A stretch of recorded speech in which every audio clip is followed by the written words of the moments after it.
Well, this is a fascinating object. It's, on the face of it, a lump of stone that might be an ashtray for two people.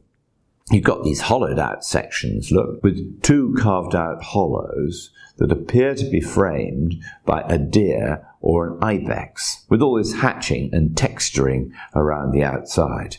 It's been made out of schist, a lump of stone, relatively soft and easy to carve. But where does it come from, and where does it date from? More to the point, I hear you cry.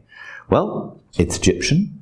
It dates from a period about 1500 BC, so that's 3,500 years ago. And these little hollows were receptacles for makeup. Makeup that would have been ground out of malachite and other coloured stones into a sort of fluid, and then that would have been painted on your face.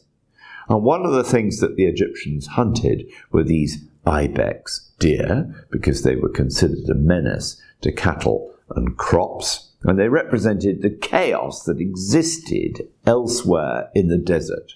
And therefore the pharaohs decreed that these animals were to be hunted, and if you wore eye makeup that was appropriate for the hunt for the ibex, you might have more success hunting the animal if you put the right eye makeup on that might have come out of a palette dish like this.